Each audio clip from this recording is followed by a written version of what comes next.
It was a quiet Saturday afternoon when my phone suddenly rang, cutting through the stillness like an alarm. I dropped the kitchen towel and picked up, only to hear the school's voice on the other end. And their first words sent a chill through me. Your son collapsed during gym class. He's in an ambulance headed to County General. The rest was a blur. I bolted out the door, adrenaline pumping as I got into the car. On the way to the hospital, my hands shook as I typed a message to my wife. Our son is in the ER. I'm on my way now. Her reply came back just minutes later. I'm with my parents. We're having a barbecue. Can't leave right now. No concern. No questions. Just indifference. I stared at her response, thinking I'd misread it. But there it was, clear as day. Our child was being rushed to the hospital, and his mother chose grilled ribs and laughter over him. When I arrived at the ER, my son was already in a hospital bed, pale and hooked up to oxygen. The doctor explained he'd suffered a serious asthma attack, made worse by the heat and poor air quality. Thankfully, they'd stabilized him. I sat beside him, gently held his hand, and whispered, "You're okay now, buddy. I'm right here." He gave a faint smile and asked, "Where's Mom?" I didn't have an answer. But deep down, I knew that neither of us would forget this moment. Later that evening, when he was sleeping peacefully and out of danger, I sat alone in the hospital cafeteria nursing a bitter cup of coffee, trying to process everything. My wife, Emma, hadn't called. Not once. No follow-up message. Nothing. I scrolled through her Instagram, and what I saw twisted the knife further. 6 separate stories from the afternoon. Steak on the grill, clinking glasses, backyard games. One photo was even captioned, "Family over everything."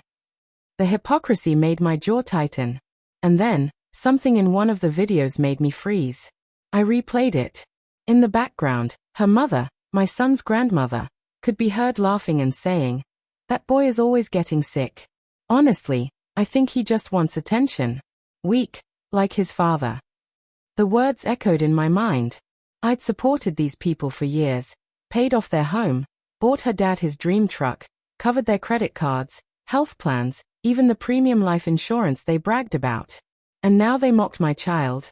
I didn't yell. I didn't rage. I simply pulled out my laptop and got to work. With calm precision, I started with their home loan. Years ago, I'd co-signed and set it up to auto-pay from my business account. I logged in and removed the payment authorization. Their bank would notify them soon enough. Next, I turned to the SUV I helped them get. Gone were the monthly payments. The repo clock had started. Then I tackled the credit cards. All tied to my master account. I didn't just freeze them, I revoked them, rendering them useless within minutes. But I didn't stop there. I ended their health, dental, and life insurance coverage. Every premium I had been footing as a family gesture was gone. I had no legal responsibility to keep paying.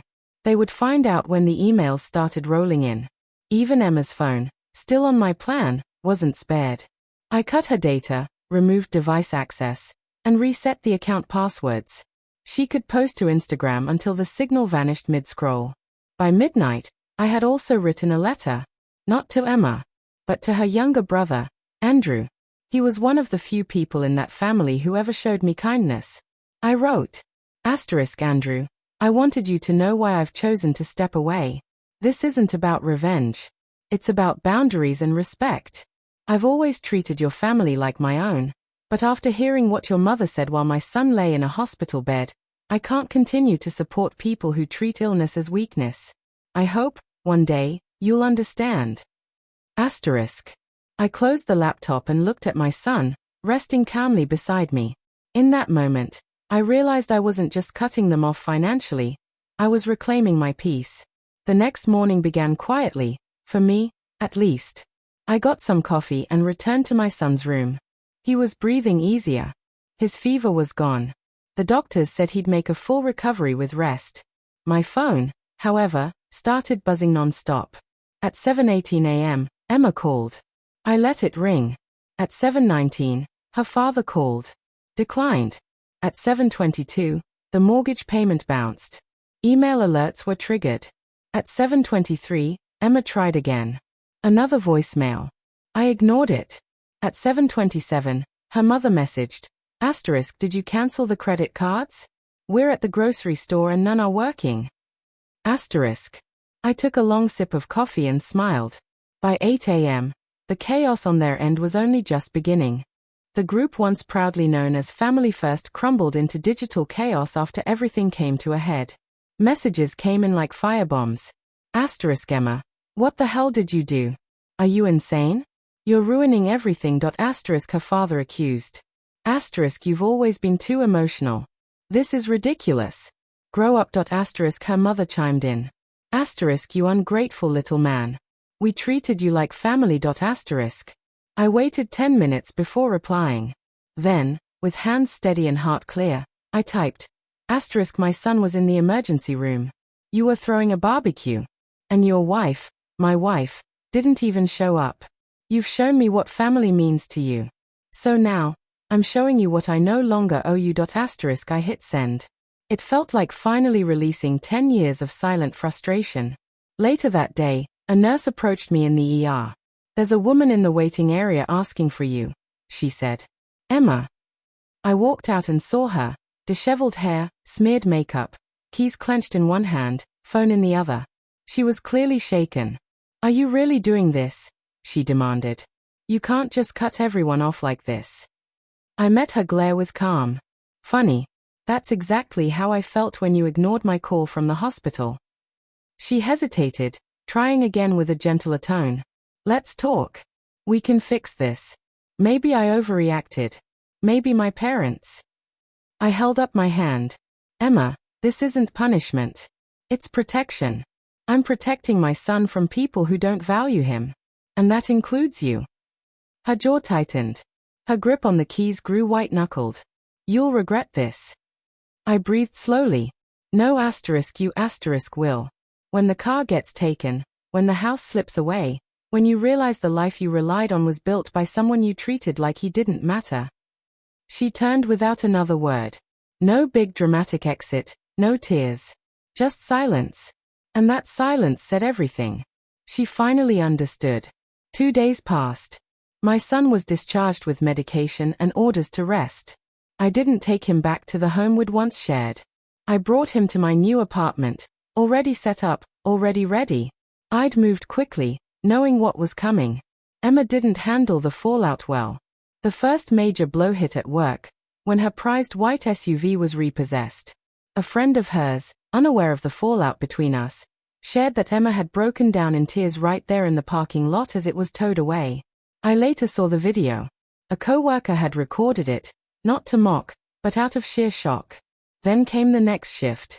Her parents called me using a different number. Her father's voice had changed, less anger, more unease. We'd like to talk. Man to man. I didn't speak. He went on. Look, maybe some things were said that shouldn't have been. But cutting off the cards and the mortgage, that's going to wreck our credit. I answered quietly. Then next time your daughter tells you my son's in the ER, maybe don't call him a burden while grilling steaks. There was a pause. Then, what do you want? That was it, the moment I'd waited for. I had no desire to drag this out, but I wasn't going to walk away without clarity. I want you to understand what it's like to be treated like you don't matter. I want your daughter to stop using people as tools. And most of all, I want my son to grow up knowing his father stood up for him. He said nothing. Just hung up. That night, Emma appeared at my new place. She looked exhausted. Her voice was unsteady. I'm sorry, she said quietly. For what? I asked. For not showing up when it mattered. For letting them say those things. For making you feel like you were alone. I could believe some of it. But the truth sat heavy in her eyes. She wasn't sorry for the choices. She was sorry for the fallout. Her gaze drifted to our son, curled up on the couch, wrapped in a blanket, sipping juice and watching cartoons. Can I stay? Just to be near him? She asked. I didn't respond. Just opened the door behind me and gestured to it. Co-parenting, Emma. That's it. You'll see him Saturday. Don't be late. She stood there, stunned. But then, for the first time, she left quietly and respectfully. That was when I knew the cycle had finally ended. 6 months later, life looked different. Better. My son smiled more, slept peacefully. School was easier. The home was quieter. No more late-night fights. No more being treated like an afterthought. Every day, I made sure he knew he was loved, he mattered. Emma and I spoke only through a parenting app now. Short, to the point. Drop-offs, pickups. No drama. Her tone had shifted, polite, cautious. Her father took a job at a smaller firm. The family downsized, rented a modest home, sold their cars. Their cookouts were a thing of the past. One afternoon, while building a Lego spaceship together, my son looked up and said, "Dad, I'm glad it's just us sometimes." I looked at him, heart full. Me too, buddy. I never set out to destroy lives. I just needed to protect the one life that mattered most, his. I didn't want applause. I didn't need revenge. I just needed peace. And finally, I had it.